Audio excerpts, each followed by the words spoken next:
Ողջույն հպարտ եւ ոչ այնքան հպարտ քաղաքացիներին։ Ողջույն 3 միլիոն վարչապետներին, բացի մի հոգավորից։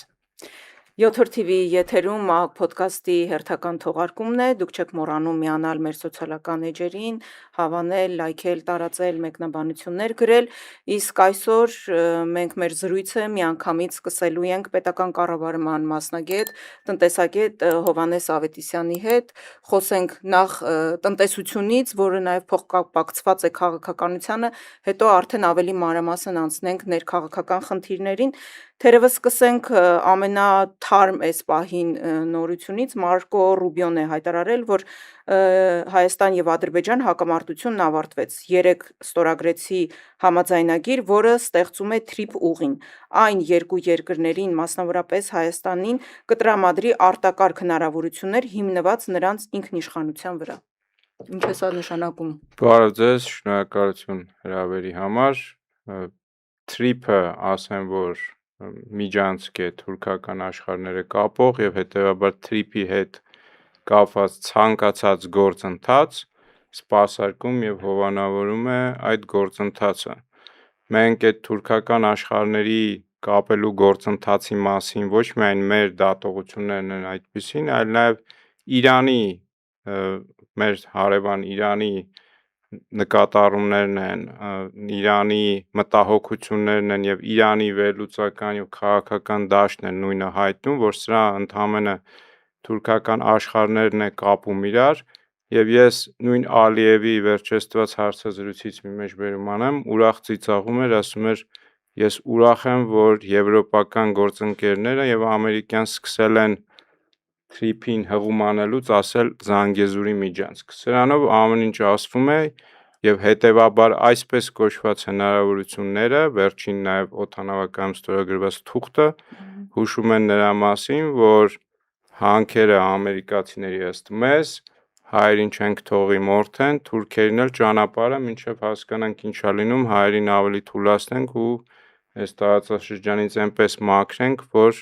ստացվի դե կամավոր գնացին, էլի։ Իսկ այս շտապողականությունը ինչ է նշանակում։ Այսինքն իրենք մտավախություն ունեն, որ հունիսի 7-ից հետո Նիկոլ Փաշինյանը չի լինի ու քանի հիմա կա պետք է օգտագործել մինչև վերջ ինչքան որ հնարավոր է, թե աջակցություն են ցույց տալիս այս ճանապարհով, իբր թիկունքին կանգնած են ու նաև ուզում են ապահովել նրա վերարտադրությունը։ Իրականում կարծում եմ երկուսը միասին, նրանք համ Փաշինյանի վերարտադրությանն են անմիջապես նպաստում, սկսած Թրամփի գրառումներով, որ ասում էր Փաշինյանը կիսում է իմ քաղաքականությունը Կովկասում եւ հետեւաբար ունի իմ ամբողջական աջակցությունը, իսկ սա ուղիղ նշանակում է, որ այսպես կոչված թրիփը եւ քաղաքականության կիսելը Փաշինյանի դա թուրքական օրակարգի մաս լինելն է, որովհետեւ ՆԱՏՕ անդամ լինելով Թուրքիան եւ ԱՄՆ այս տարածաշրջանի հետ կապված նույնական օրակարգեր ունեն, ԱՄՆ Թուրքիային տեսնում է այս տարածաշրջանի այսպես ասած համակարգողը եւ երբ հայտնում են, որ իրենց օրակարգերը նույնական են Փաշինյանի հետ, դա անմիջական եւ ուղղակիորեն խոսում է նրա մասին, որ Փաշինյանը համաձայնվել է թուրքական օրակարգի եւ այս տարածաշրջանում ազդեցության թուրքական մեծացմանը եւ սա նաեւ նշանակում է, որ նրանք իրենց աջակցությունը նման կերպ հայտնելով նաեւ իրականությունն են ասում այդ բառերի խոսքերի տակ թաքնված իրականությունն են ներկայացնում։ Այն ինչը մենք մեր հանրությանը շարունակ արդեն մի քանի տարի ասում ենք։ Իմիջիայլոց այդ առումով նաև Միրզոյանը, հիմա չգիտեմ Արարատ ասեմ, Արաբատ ասեմ, Արագած ասեմ, չգիտեմ, կարող Արարատ ասեմ, ռևանշիստական մոտեցում դրսևորվի, 3 գավառում հայտարարեց, թե որպես այլընտրանք ռուսական շուկային մեր մրգերի, բանջարեղենների, ծաղիկների համար նաև դիտարկում են Թուրքիան, այդ իր բառերն են բառացի ցիտում, ու այնտեղ կան գործարար շրջանակներ, որոնք հետաքրքրված են մեր գործարար շրջանակների հետ ակտիվ հարաբերություններ հաստատելու մեջ։ Այսինքն այն տեսակետը, որ ներկայացվում է երկար ժամանակ, որ սրանք Ռուսաստանին դուրս են հանում Թուրքիային բերելու համար, ըստ էության ուղղակի թե անուղղակի այդ մասին հայտարարում է Նիկոլ Փաշինյանի արտգործ նախարարը։ Հիմա այս առումով արդյոք Թուրքիան, եթե չոր այդ տնտեսական վերցնենք, կարող է փոխարինել Ռուսաստանին տնտեսական առումով։ Տեսեք, դա բացարձակ սուտ է, ինչը որ Միրզոյանը նման կերպ արտահայտվել է, այսինքն որ Հայաստանը կարող է գյուղմթերք օրինակ ինչ-որ մի օր արտահանել Թուրքիան։ Ցանկացած մարդ, ով երբևէ եղել է եվրոպական որևէ երկրում, եղել է ԱՄՆ-ում, գիտի, որ այնտեղ գյուղմթերքի, հատկապես պահածոյացված ջրեր եւ այլն, ամբողջ շուկայի մեծ գերակշիռ մասը գալիս է Թուրքիայից։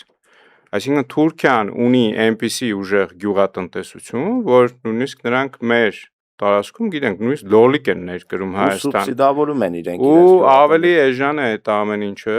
քանի որ ունեն են էներգակիրներ, հիմա էներգակիրները շուտով ավելի են էժանանալու, քանի որ Ռուսաստանը մեծ ատոմական է կառուցում Թուրքիայում։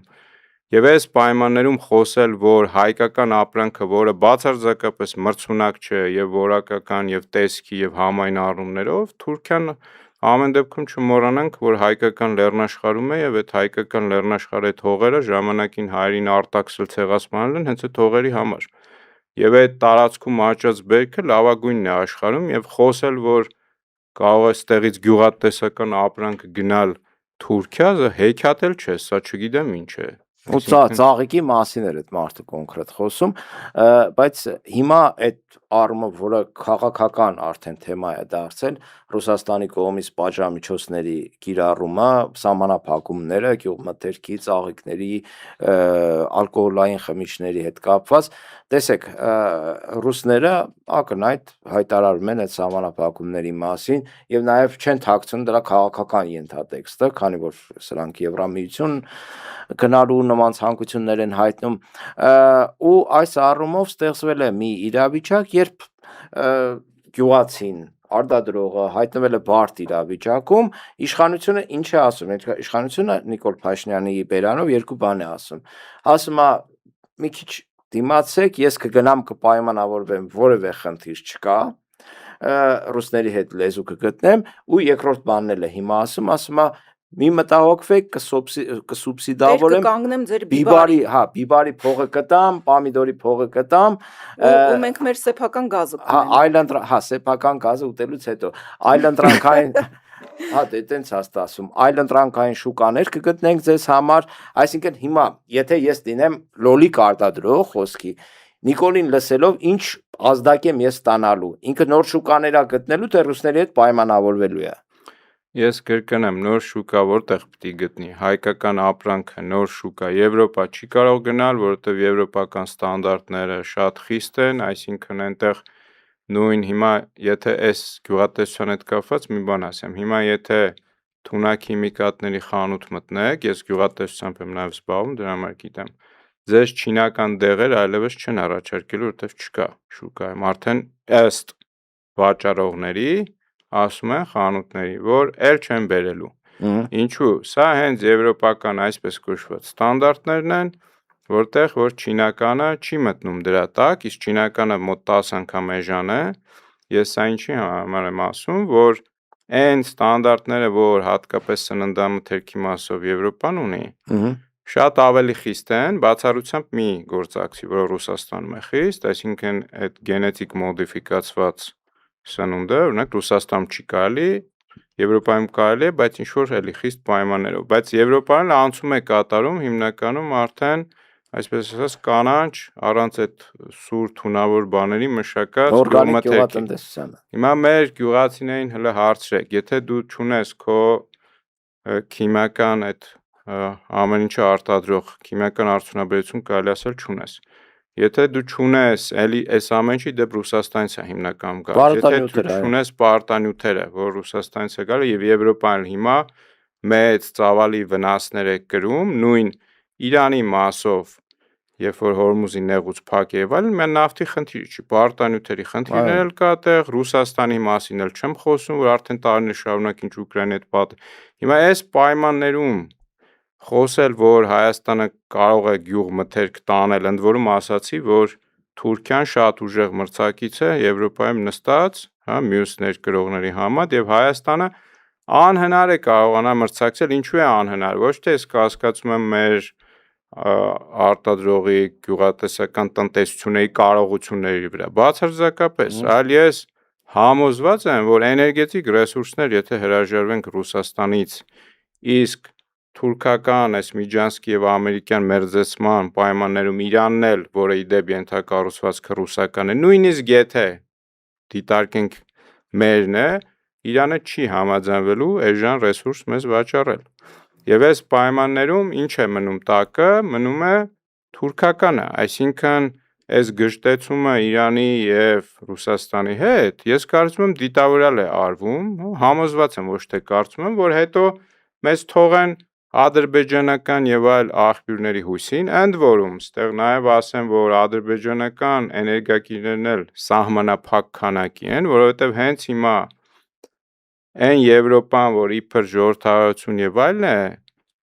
կեղծ քարոզանում, օգտվում է ռուսական, ադրբեջանական։ Չէ, հենց այդ ադրբեջանականը չի, Ադրբեջանի ռեսուրսը սահմանափակ է, ինքը իրենն է օգտագործում եւ այդ խողովակաշարով ի սկզբանե գնում է ռուսական գազ, վաճառում է Եվրոպային։ Այս է ճշմարտությունը։ Շատ լավ գիտի ու օգտվում է։ Իհարկե գիտեն, շատ լավ։ Այսինքն ասածս ինչ է, նույնիսկ Հայաստանը ենթադրենք թուրքասեր են դարել մեր ժողովրդին ինչ-որ մեծ զանգված, որոշել են թուրքերի հետ եղբայրություն անեն, չգիտես ինչու, ցեղասպանվելուց հետո։ Նույնիսկ այդ պայմաններում ադրբեջանցիներն էլ եթե շատ ուզենան, չեն կարողանալու էլի Հայաստանին էժան էներգակիր վաճառել։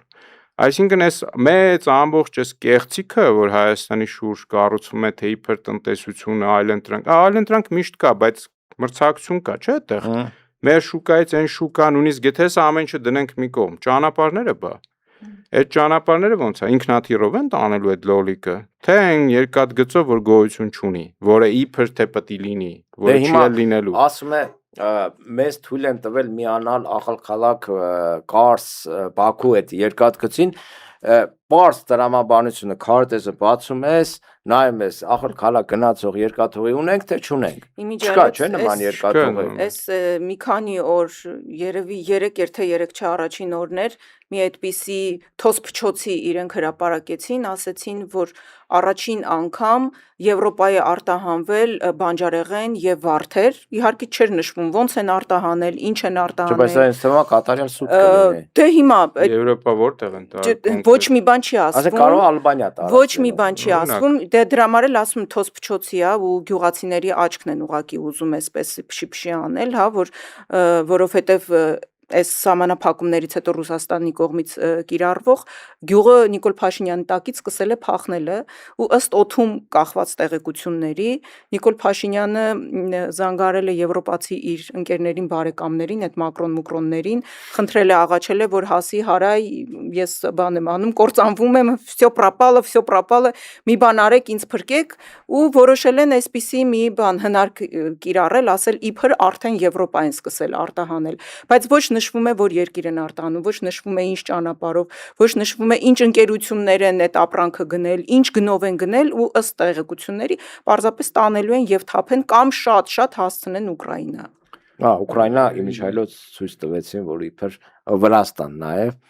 ինչ որ մի հատ դախլ էին դրել, ծաղիկ էին ծախում, ասում են, սա հայկական ծաղիկներ է, ամբողջ ռուսական շուկայի փոխարինիչներ են ակնհայտ է, որ ասենք դեմոնստրացիա էր այդ ամեն ինչը։ Տեսեք, բոլոր այս տարածաշրջանի երկրները առնվազն ասիական երազում են ռուսական շուկա մուտք ունենալ, ինչու՞։ Այդտեղ ոչ թե միայն 100-ից ավել միլիոն շուկան է մեծությամբ, այլ նաև վճարունակ շուկա է։ Ռուսաստանը, որ աշխարհով մեկ ներկայացվում է հատկապես Հայաստանի այդ ագիտատորների կողմից կեղծ անկախ իրազեկողներ ձևացող, որ իբր թե հետամնաց է, էն է, Ռուսաստանը աշխարհի ամենամեծ տարածքով պետությունն է, աշխարհի ամենաշատ ռեսուրս ունեցողն է եւ աշխարհի թիվ 1 հացահատիկ եւ այլն արտանողն է, պարտանյութ, նավթամթերք, ռուսները կոպիտ ասած չաշխատեն, պարկեն, ապրելու են, չգիտեմ, մինչև գլոբուսի ավարտը, մինչև գալակտիկայի ավարտը զենք արտադրելով ու ծախելով իրենց ռեսուրսները եւ ասել, որ ռուսները աղքատ են եւ փող չունեն, հետամնաց երկիր են, այդ մեծ սուտ է, որ տենց տարածվում է, որ աղքատ է այդ 2-3 միլիոն հայ, որ ընդեղ են ու մեծ մասը բարեկեցիկ իդ ոնց է լինում։ Հիմա սա ինչի համար եմ ասում, երկրներ կան, երազում են այդ շուկա մուտք ունենալ, Ռուսաստանը չի թողում, Հայաստանը ունի այդ արտոնությունը դա արտոնություն է իրական այդ շուկա մուտք լինելու եւ սա կապել անկախության ես գիտեմ այդ երգերը ինչ են երգում բա մի շուկայից կախված ենք ինչ ուզում որոշում են բա ինչի նորություն է ինչի նորություն է որ տնտեսություն եւ քաղաքականություն դրանք անբաժանելի մասեր են չի լինում որտեվ քաղաքականությունը ինքը որոշում է մեր կենսակերպը իսկ տնտեսությունն էլ տնտեսավարությունը մեր գոյությունն է ապահովում մեր բարեկեցությունը եւ այդ երկուսը առանձին չեն լինում եթե դու հայտարարում ես որ քո առաջնահերթ գործընկերը Ռուսաստանը չի լինում Եվրոպայի մարդիկ էլ հելնելու են ասեն դե գնացեք այնտեղ ծախեք ձեր ապրանք ինչ եք ուզում մեզանից ինչը նորմալ է այսինքն երբ որ սա բացատրում ես մարդկանց դառնում ես չգիտեմ ռուսամոլ դառնում ես ռուսասեր այնինչ այդ մեր ինչ լավ բան է ռուսիստրուկ են ասում էլի ավելի մշակույթի մեջ չկա գիտակցությունը հայկական շահը ո՞րն է իսկ հայկական շահը այս տարածաշրջանում միանշանակ եւ աներկբա ռուսական եւ իրանական մերձեցում եւ իրենց հետ տնտեսական մերձ հարաբերություններն են որովհետեւ եւ սա ընդ որում չի նշանակում որ ամբողջովին խզել հարաբերությունը Եվրոպայի ԱՄՆ-ի այլ նշանակում է նրանց հետ էլ տարբեր ոլորտներում համագործակցել աշխատել բայց բացարձակ գործընկերները անվտանգային հատկապես առումով մեր շահից է որ Ռուսաստանն ու Իրանը լինեն եւ ես էլի չհասկացողների համար առաջարկեմ քարտեզը դնեն դեմները մի հատ հասկանան Հայաստան պետության գոյությունը ում է ձեռնտու եւ ում ձեռնտու չէ տարածաշրջանում ես շարունակեմ սրա մասին ասում Հայաստան պետության գոյությունը ձեռնտու է այս տարածաշրջանում Ռուսաստանին եւ Իրանին ոչ թե որ հայերին սիրում են բացարձակապես կարող է իրանք ավելի շատ չեն սիրում իրենց շահերից ելնելով որովհետեւ երբ Հայաստանը այստեղ վերանա կամ դառնա թուրքական վասալ պետություն անունով Հայաստան բայց թուրքական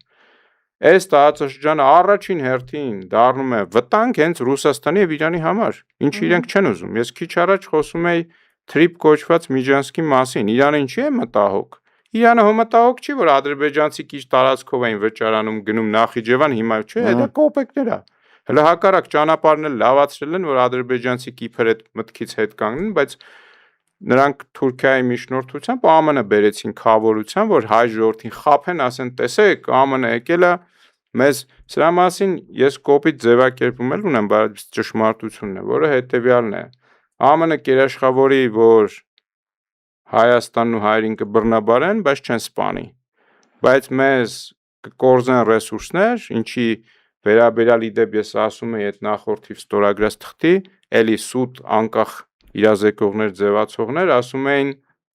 չկա տենց բան գրած։ Օդանավականում արդեն ստորագրվեց ռեսուրսների կապված թուղթը։ Նույնիսկ այնքան չեն կարևորում, տեսեք, ինտերպրետացիայի հարց է, մարդիկ կան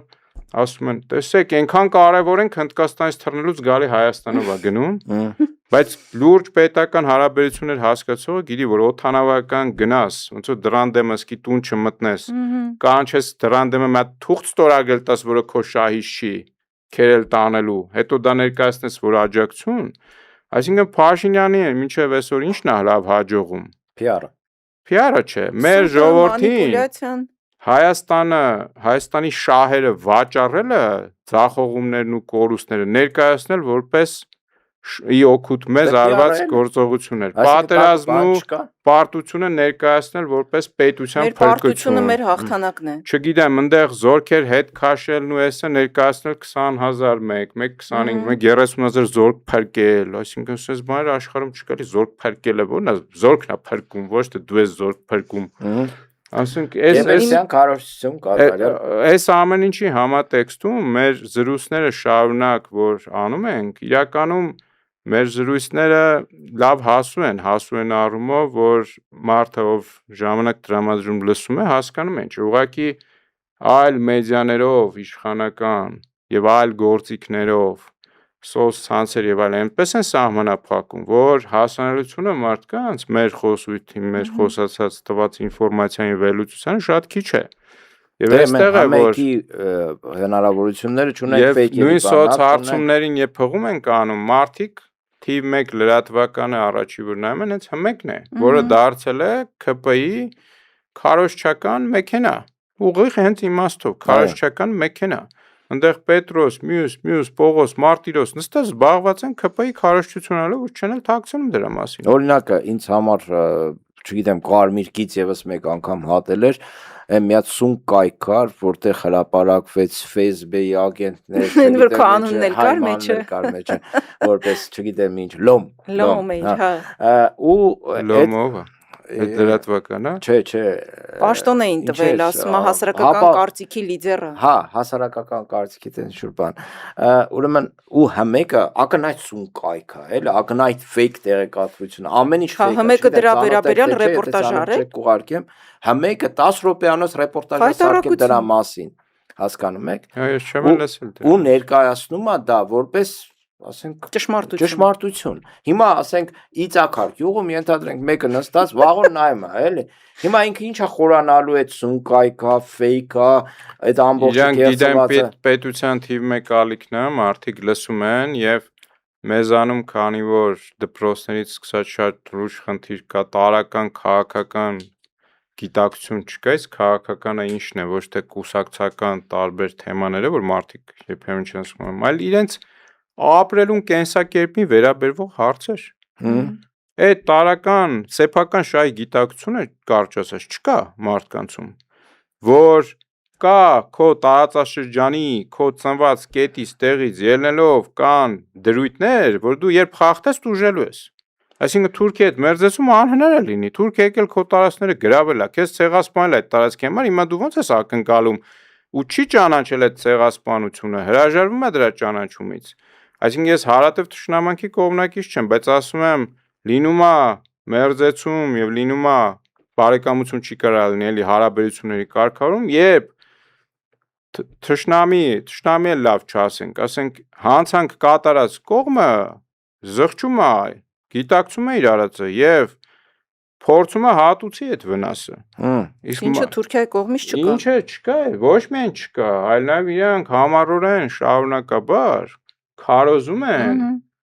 որ այդ հայրն էին մեղավոր դավաճանեցին մեզ, դրա համար է տենց եղավ։ Նաեւ Նիկոլը նույն բանը թելում է այդ թելը։ Նաեւ Էրդողանը հայրին համարում է թշնամի։ Ես ձեզ մի ուրիշ բան էլ ասեմ, որպես ԱՄՆ-ում մի քանի տարի սովորած եւ ապրած մարդ։ ԱՄՆ-ում երբ հայերը հավաքվում էին եկեղեցիների, ով երբևէ եղել է, շփվել է համայնքներ, գիտի, եկեղեցիների նկուղներում սրահներ կա, որտեղ հայկական համայնքներում նշանակալի ազդեցություն ունեցող մարդիկ հավաքվում են, քննարկում են հայկական հարցեր։ Այդ հավաքներից մեկում, երբ ես ներկա էի, քննարկվում էր հետևյալ հարցը։ Դա 2012 թվականի մասին է խոսքը։ Որ թուրքական լոբին այստեղ, թուրքական կառավարության անմիջական իդեպ Հովանու ներքո են այդ ամենիչները գործում։ Փոխել է իր ստրատեգիան առ հայեր հետևյալ կերպ։ Եթե առաջ իրենք գիտեին, որ ինչ-որ տարածքում կոնգրեսմեն, սենատոր, թեկուզ 1/4 հայի գենով մեկը ընտրվում է, տեխնացու է առաջադրել, իրենք տարիներ առաջ ոչինչ չեն անում, բայց այդ նշածս պահից սկսած իրենք ինչ են անում, հակառակ կողմին, անկախ նրանից ով է տեխնացուն,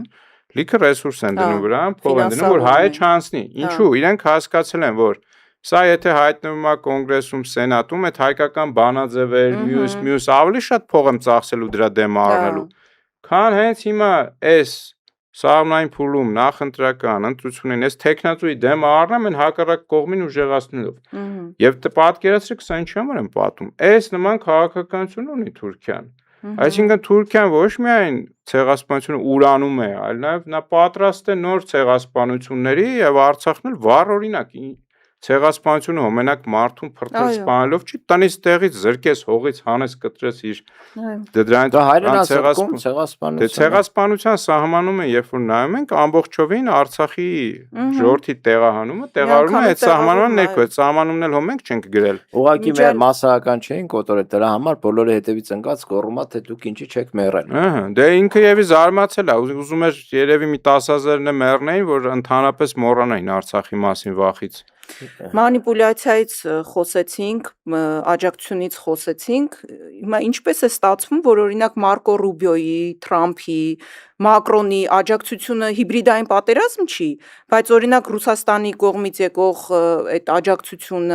աջակցության խոսքերը, Պուտինի ասածները, այ դա հիբրիդային պատերազմ է, ու այստեղ ովքեր ունեն պրոռուսական, իսկ իրականում հայկական շահերը առաջ տանող ուժեր, ապա իրենք ներկայացում են որպես Ռուսաստանի լրտեսներ, ու այս շրջանակներում նաև ես ուզում եմ, որ անդրադառնանք Մայր Հայաստան կուսակցության նախագահ Անդրանիկ Թևանյանին այդ սարսափելի մեղադրանքով կալանավորելուն, ու հիմա ճիշտ է մեղադրանքը հաստատված, չի չել կարող հաստատվել, որովհետև բնության մեջ այդպիսի բան գոյություն ունենալ չի կարող, առանց որևէ փաստի բացարձակ անհիմն կալանավորել են Անդրանիկ Թևանյանին, բայց աչ ու ձախ այդ ԿՊԱ-կանները տարբեր եթերներով արդեն իսկ որպես մեղադրանք ներկայացնում են, որ լրտես է, որ գումար է վերցրել եւ այլն, առանց որևէ փաստի, էլի։ Հիմա ինչպես է ստացվում, որ իրենք լրտես չեն, իրականում Թուրքիայի եւ Ադրբեջանի շահերը, սպասարկողները լրտես չեն, բայց այ օրինակ Անդրանիկ Թևանյանը դարձավ լրտես։ Ու այս առումով մեկ բան ավելացնեմ, իրենց մոտ սա ներկայացվում է որպես պատմական դեպք, հայկական ժամանակի հոդվածին չգիտեմ ծանոթ եք թե չէ, չեմ կարծում, ներվես խնայում եմ։ Թևանյանի նկարը դրել են ու ասում են սա պատմական իրադարձություն է, ու այնտեղ ցույց են տալիս դեպքերը, երբ կայսրությունների փլուզման այդ եզրագծերում հայերը որոշում են կայացնել, ասենք փոխել օրենտացիան Իրանից Բյուզանդիա, Բյուզանդիայից չգիտեմ Թուրքիա, մի խոսքով այդպիսի ինչ որ կալամբուր էր ներկայացված, ու այդ համատեքստում էին տեղավորել Թևանյանին, որ հայ-ռուսական կայսրությունը փլուզվում է, այլ ճիշտ պահն է թռնել ռուսներից դեպի եվրոպացիների գլուխ էին գովում, էլի, ասում են պատմության մեջ առաջին անգամ, այս նոր անկախ Հայաստանի պատմության մեջ իրենք բան են, ռուսական լրտես են, էլի կալանավորել։ Փաստացի Ռուսաստանը հայտարարվում է թշնամի պետություն, այսինքն հասկանում ես, որ այս մարդը, ասենք, գաղափարական շեղվածության կամ, չգիտեմ, գաղափարախոսական այդ տիրույթի վրա նաև ինչ որ քայլեր է անում ու Թևանյանի ձերբակալությունը տեղավորում է հենց այդ տրամաբանության մեջ նաև։ Այս թեման երկար խոսելիք է, ասում եմ դրա համար մի քիչ ավելի ընդհանուր բաները ասենք ու մանրամասնենք, էլի։ Ուրեմն ես ապրում եմ մի համայնքում հիմա, Ավան համայնքում, Ես էլ եմ Ավանից։ 50 մետր իմ տնից հեռավորության վրա գտնվում է հակաթոռ կաթողիկոսության շեքը, Սուրբ Ծիրանավոր, կիսաքանդ վիճակում Հայաստանում։ Այդ կաթողիկոսությունը, այսինքն Ավանը եղել է կաթողիկոսության նստավայր, բայց ինչու հակաթոռ։ Երբ Հայաստանը բաժանվում է 6-րդ դարում վերջերին Պարսկաստանի եւ Բյուզանդիայի միջև հիմնական դվինի, կարծեմ նստավայրը ժամանակ դվինում էր, կաթողիկոսությունը անցնում է պարսկական տիրապետության տակ։ Եվ բյուզանդացիք, որպեսի հայերին կառավարեն, ունենան հոգևոր առումով նաև ազդեցություն, ստեղծում են կաթողիկոսություն եւ Հովրան Բագարանցի անունով մի հոգևորականի կարգում են կաթողիկոս, սկսում են այդտեղ մեծ համալիրներ են կառուցում, երկու եկեղեցի մնացել է Ավանում, մեկը կիսաքանդ, մեկի տանիքը չկա, բայց գործում է կարելի ասել։ Այդ ամբողջ տարածքը դարձնում են բան։ Եվ Բյուզանդիայի եւ պարսկական կայսրերը պայմանավորվել էին, այդ պայմանավորությունը տևում է ընդամենը 10 տարի։ 10 տարի հետո պարսիկները գայց են այդ ամբողջը գրավում են, վերացնում են այդ ամեն ինչը։ Ու տենց այդ կաթողիկոսությունն էլ է վերանում հակաթոռ, մյուսն էլ։ Հիմա այստեղ հարց է առաջանում։ Ինչ կապ ուներ Թևանյանի գործի հետ այդ հեսա հերթով գալիս եմ, էլի։ Այդտեղ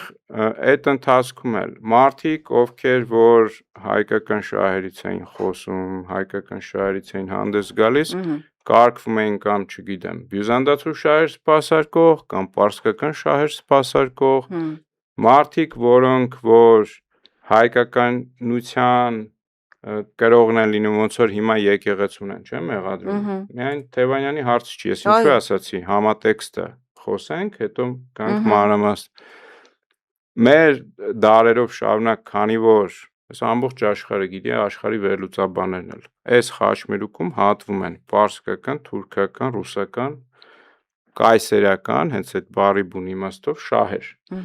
Եվ երբ մենք մեր շահը չենք գիտակցում, այդ 3-ից 1-ի ձեռում գործիք ենք դառնալու։ Հիմա այսօրվա իշխանությունը ինչ է անում։ Այսօրվա իշխանությունը ակնհայտորեն ինձ համար ակնհայտորեն թուրքական օրակարգի կրող է։ Որպեսզի կարողանա այդ թուրքական օրակարգը եվրոպականացման տակ տանել, այդ Եվրամիության անդամակցություն, օրենք, ընդունում եւ այլն, ինչը կեղծ է, երկու օրինակով ասեմ ինչու է կեղծ։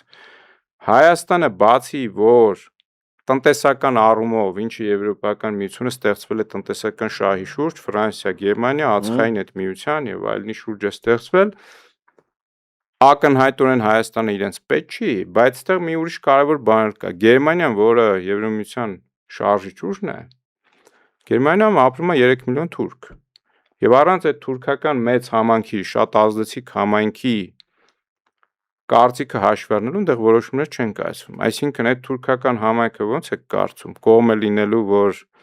Հայաստանը դառնա ԵՄ անդամ, առանց Թուրքիայի ԵՄ անդամ դառնալու, իսկ Թուրքիան ԵՄ անդամ չի դառնում մի պարզ պատճառով, որտեվ ԵՄ-ն կգրավվի ամբողջ Թուրքիայի կողմից, ամբողջ Եվրոպան, որտեվ Թուրքիան ունի ագրեսիվ քաղաքականություն ամբողջ Եվրոպան գրավելու, նա ոչ միայն արտահանում է իր մարդկանց, հենց դիտավորյալ, այլ նաև քրդերին, այլ նաև տարբեր փախստականների։ Եվ ինձ սրա մասին պատմում էին նույն հույները, ասում են մեր սահմանների վրա հենց թուրք սահմանապահներն էին փշալարեր եւ այլը բացում, որ այդ փախստականները Սիրիայից եւ այլ երկրներից լցվեն Եվրոպա։ Հիմա այս պայմաններում ինչի մասին եմ սա ասում։ Այդ կեղծ օրակարգը Հայաստանի ԵՄ-ի անդամակցության իրականության մեջ Հայաստանին թուրքականության տակ տեղավորելու ԵՄ աջակցությունն է։ Եվ այս որպեսզի սա տեղի ունենա, հայը պետք է հրաժարվի ռուսի հետ գործակցությունից, ռուսին պետք է թշնամի կարգի։ Քանի որ Արցախի հարցում ռուսական իմ կարծիքով ամեն դեպքում սխալ մոտեցումը, հա, այնտեղ զորքեր հանելու, բանալու, ինչքան էլ որ դա հետևանք է դա էլ ասենք Փաշինյանի Արցախը Ադրբեջանի կազմում ճանաչելու, ինչի մասին մենք մի քանի տարի ասում ենք 20 թվականից սկսած, ասում ենք, որ այս մարդը եթե սենց եղավ 22 թվականի հոկտեմբերին էլ գնաց ճանաչեց, հա, այս վատ հետևանքներ ունենալու։ Օրերս նաև Պուտինն էր ասում, ես մեր բանկեր, դու գնացել ես միջազգային հարթակներում թուղթ ես ստորագրում, որ Արցախը ճանաչում ես Ադրբեջանի կազմում, ես զորք ընդեղում համար պահեմ։ Բառացի ասես, չէ՞ մարդը։ Հիմա այս համատեքստում պարտադիր է, որպեսզի ռուսը թշնամի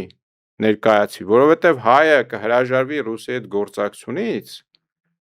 երբ որ ինչ որ ձևերով ներկայացում որ սա քեզ թշնամի է, սա քեզ օգտագործում է։ Այդ ժամանակ այսպես կոչված եվրոպականացման իսկ իրականության մեջ թուրքականացման բանը կընդունվի, եթե ոչ խանդավառությամբ, այլ ցանկալիորեն։ Հիմա այս համատեքստում, երբ որ ներկայացում է ռուսը որպես թշնամի, քո երկրի ներսում պետքա դու գտնես մարդիկ,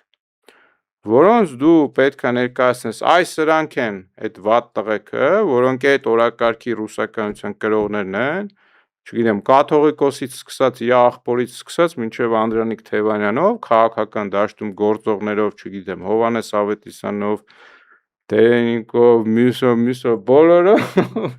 Ինձ արդեն ոնց որ թե ինձ ավելի շուտ։ Այսինքն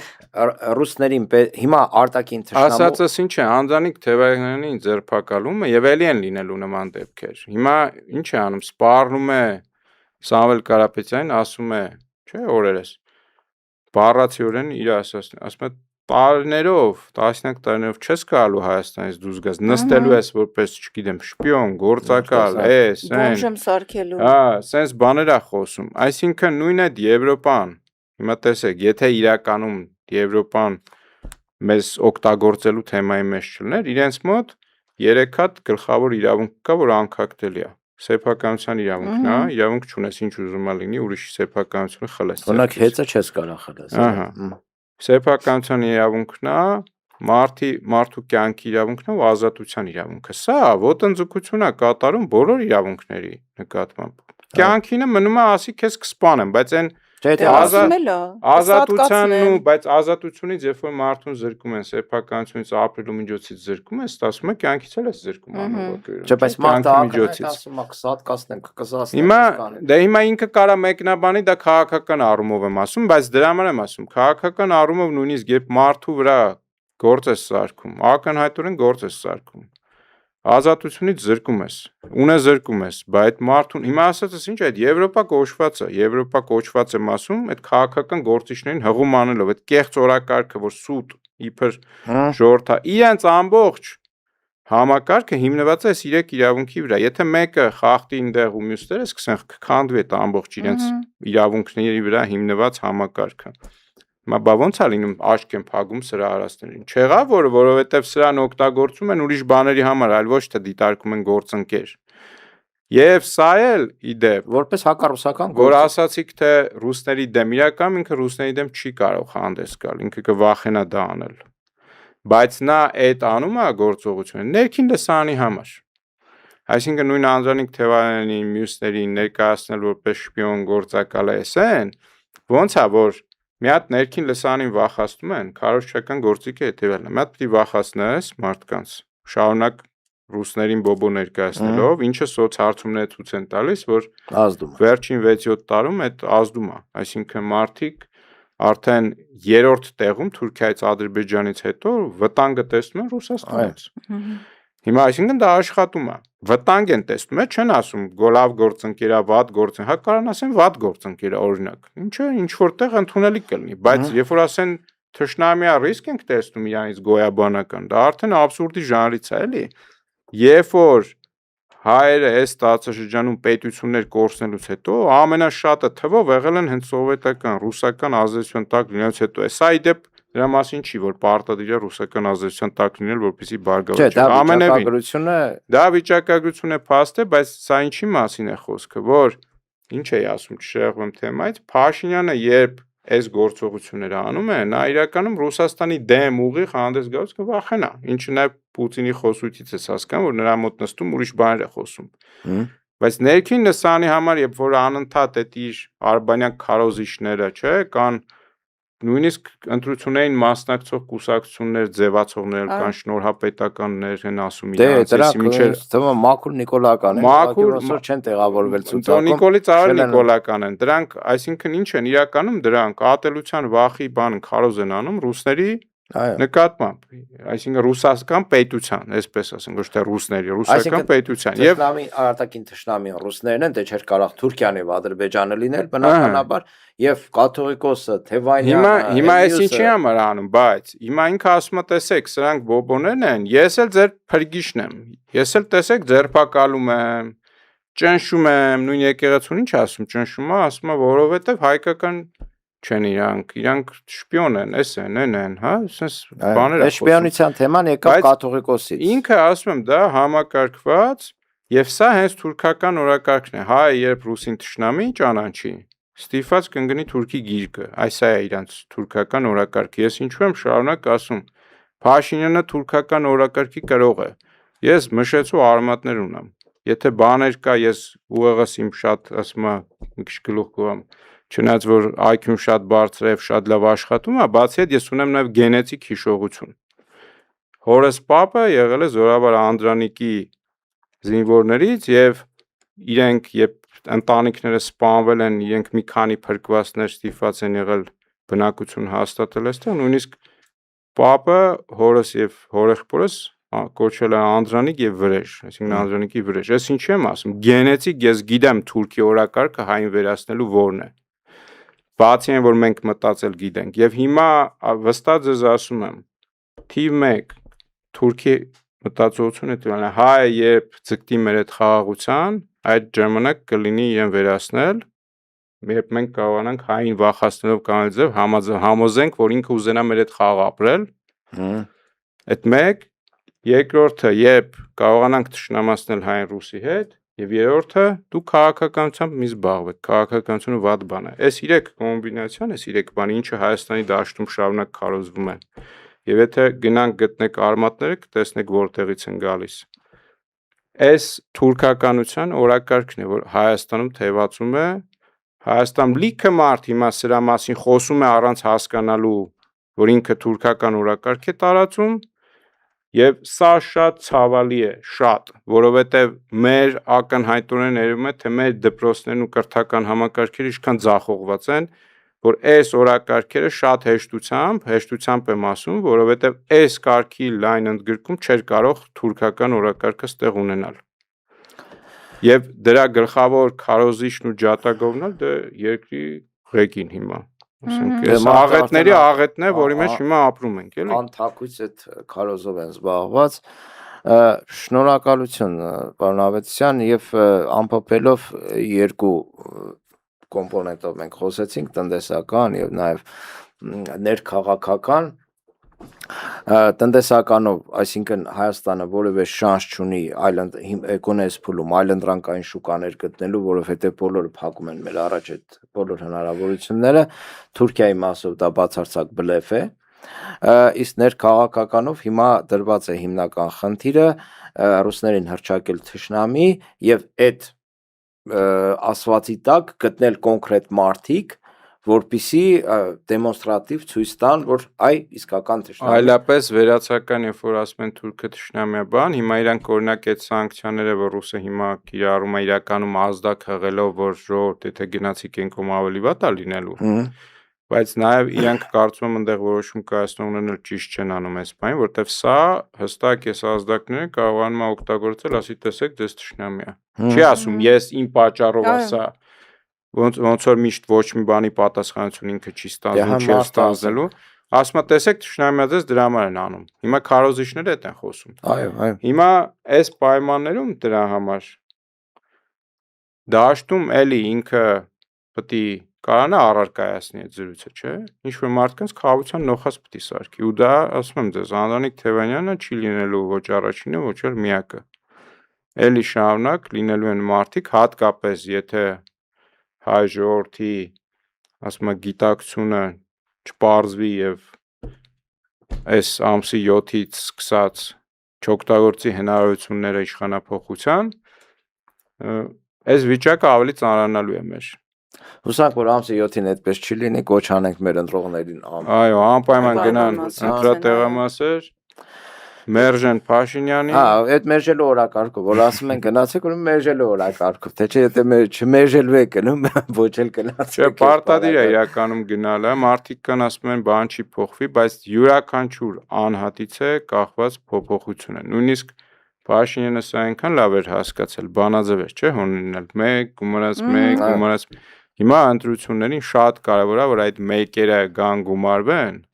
դառնան մի ամբողջություն եւ մերժեն թուրքականացման, թուրքահպատակության օրակարգը։ Ուղղակի ամոթ է մեզ։ Եթե չլինենք ցեղասպանված, մեր տարածքները գրաված չլինեին, մեր պապերի գերեզմանները պղծած չլինեին, մեր հողերի վրա չապրեին իրանք, ուղղակի հարևան լինեին, էլի կհասկանայի, կասեի լավ, սա թուրքերին է սիրում, սա պարսիկին, նա ռուսին, նորմալ է։ Ոնց որ մյուս երկրին, բայց այս պայմաններում եւ քեզ ակնհայտ ստրուկի տեղ են դնում, քեզ վերաբերվել են այտենց, քեզ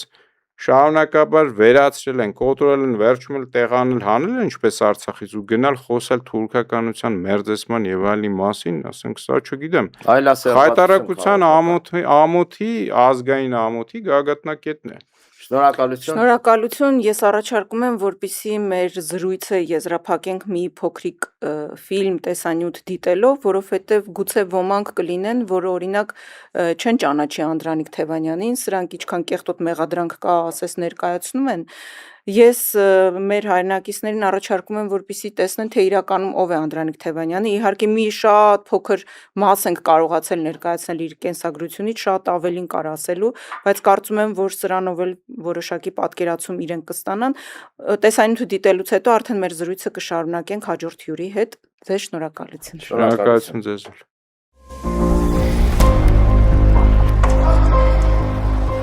Մայր Հայաստան շարժման առաջնորդ համանուն կուսակցության նախագահ Անդրանիկ Թևանյանը ծնվել է 1974 թվականի մայիսի 5-ին Երևան քաղաքում մտավորականի ընտանիքում։ Հայրը ինժեներ մանկավարժ էր, մայրը բժիշկ ստոմատոլոգ։ Մինչև 8-րդ դասարանը նա սովորել է Թումանյանի անվան միջնակարգ դպրոցում, այնուհետև տեղափոխվել է Աբովյանի անվան ֆիզիկա-մաթեմատիկական թեկումով դպրոց։ Ղարաբաղյան շարժմանը զուգահեռ տեղափոխություն եղավ իմ Աբովյան դպրոց։ Կարելի ասել, որ առաջին քաղաքական կրթությունը հրապարակային դաշտում եւ քաղաքական հետաքրքրվածությունը հենց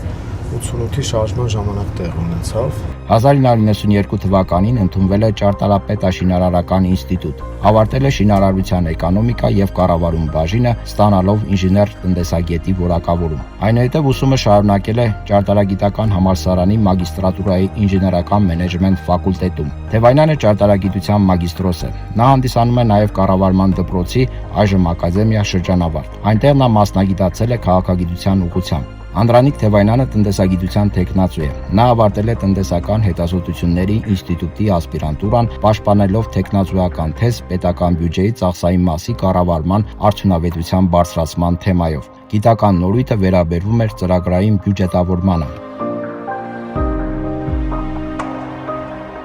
Կրթությունից հետո Թևանյանը զբաղվել է գիտակրթական մանկավարժական գործունեությամբ, դասախոսել է հայ-ռուսական, սլավոնական եւ ճարտարագիտական պետական համալսարաններում։ 1999-2000 թվականներին Թևանյանը եղել է Հայաստանի Հանրապետության էկոնոմիկայի նախարարի խորհրդականը։ 2000-ից մինչև 2021 թվականը դասախոսական աշխատանքին զուգահեռ Թևանյանը զբաղվել է լրատվավերլուծական գործունեությամբ։ Աշխատել է հանրային հեռուստաընկերությունում, վարելով տնտեսական վերլուծական հաղորդումը։ Աշխատել է Ար-հեռուստաընկերությունում, սկզբում որպես լրատվական հաղորդման գլխավոր խմբագիր, ապա հեռուստաընկերության գործադիր տնօրեն։ 2009 թվականին Թևանյանը հիմնադրել է 7-օր լրատվավերլուծական կայքը, ինչպես նաև Պոլիտէկոնոմիա հետազոտական ինստիտուտը։ 2021 թվականին տեղի ունեցած արտահերթ խորհրդարանական ընտրությունների արդյունքում Անդրանիկ Թևանյանը ընտրվել է ազգային ժողովի падգամավոր Հայաստան Դաշինքի կազմում։ 2 տարի անց նա վայր է դրել падգամավորի մանդատը։ Հարգելի հայրենակիցներ, ձեզ խաբել են, խաբում են ու շարունակելու են խաբել, քանի դեռ հանդուրժում եք դա։ Պետք է հետևաբար ամեն մեկս իր քայլն անի, մերժելով ստին։ Եկել է քո ժամը, քո պայքարի ժամը, որ ասես քո ոչն այս ստերին։ 2023 թվականի մայիսի 28-ին Թևանյանն իր գաղափարակից ընկերների հետ հիմնել է Մայր Հայաստան շարժումը, որը նրա իսկ գլխավորությամբ մասնակցել է Երևանի ավականու ընտրություններին, ստացել ընտրողների որոշակի հատվածի վստահության քվեն եւ այժմ ներկայացված է մայրաքաղաքի ավականիում։ Մենք աշխատում ենք տնետուն, բակից բակ, փողոցից փողոց տարբերակներով։ Սերին վաղար շաբաթ սուրբին էջմիածին իմ այ Հայաստան։ Մայր Հայաստանը մասնակցել է նաև Գյումրու եւ Աղաշապատի ավականու ընտրություններին եւ կրկին ստացել է վստահության քվե։ Մենք ասում ենք հերիք է հանդուրժենք այս իրավիճակը։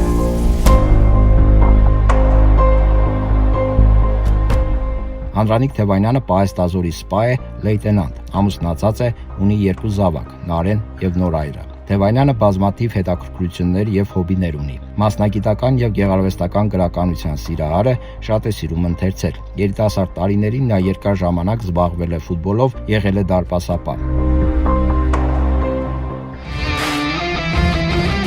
Սիրում է դասական եւ ռոք երաժշտություն։ Թևանյանն ակտիվորեն ներգրաված է երկրի քաղաքական կյանքում եւ ինչպես բոլորս ձգտում է այս իշխանությունների հեռացմանը եւ հայկական իշխանության ձևավորմանը։ Այսօր Անդրանիկ Թևանյանը քաղբանտարկյալ է։ Նիկոլ Փաշինյանի ապօրինի հրահանգով նրա վրա գործ է կարվել եւ այժմ Թևանյանը գտնվում է Երևան կենտրոն քրեակատարողական հիմնարկում։ Հունիսի 7-ի ընտրություններին պետք է անպայման վռնդենք այսօրվա թուրք-ադրբեջանական օրակարգ իրականացնող իշխանություններին։ Հունիսի 7-ի խորհրդարանական ընտրություններին Անդրանիկ Թևանյանը մասնակցում է Բարգավաճ Հայաստան կուսակցության հետ միասին առաջարկ Հայաստանին ծրագրով։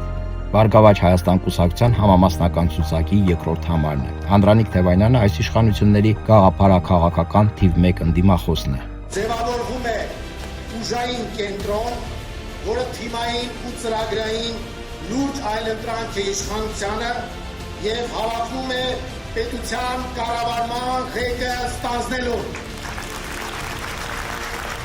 Սիրելի քաղաքացի, անձամբ քեզ եմ դիմում։ Միացիր մեզ, միացիր մեր պայքարին, միացիր, որ փոխենք, Միացիր։